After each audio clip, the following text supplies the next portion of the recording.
வீட்டிலே எப்படி சிம்பிளா சுவையா மொறுமொறுன்னு முட்டை அடையை தான் இன்னைக்கு நம்ம பார்க்க போறோம். ஒரு கப்புல 6லேருந்து 7 முட்டையை எடுத்து மஞ்சத்தூள் போட்டு நல்லா அடிச்சு எடுத்து வச்சுக்கலாம். ஒரு மிக்ஸி ஜார்ல 1/2 கப் பொட்டுக்கடலை, கொஞ்சம் சோம்பு, 6 வரமிளகா போட்டு நல்லா ஃபைன் பவுடரா எடுத்து வச்சுக்கலாம். இன்னொரு ஜார்ல பிரெட் துண்டுகளையும் போட்டு அதையும் பவுடரா எடுத்து வச்சுக்கலாம். எடுத்து வச்சிருக்கிற பவுடரை அடிச்ச முட்டையில கொட்டி கட்டி இல்லாம நல்லா கிளறி விட்டுக்கலாம்.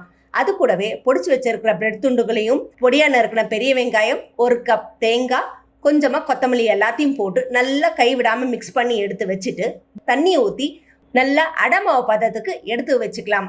எடுத்தா அடம் ஊத்துற பதத்துல வச்சுக்கோங்க. இந்த அளவுக்கு தோசைகள் காஞ்சதுமே கலக்கி வச்சிருக்க அடமாவை எடுத்து நல்லா அடை ஊற்றிட்டு கொஞ்சம் தேவையான அளவுக்கு எண்ணெயும் நம்ம அது கூட சேர்த்து மூடி போட்டு மூடி வச்சிடலாம். இப்போ திறந்ததும் அந்த முட்டையோட வாசனை செமைய கம கமன்னு வேற லெவலுங்க. இது கூட தக்காளி தொக்கு, காரக்குழம்பு இல்லை மீன் குழம்பு இருந்து வச்சு சாப்பிட்டீங்கன்னா செம அமேசிங்கான நைட் டிஷ்ஷுங்க.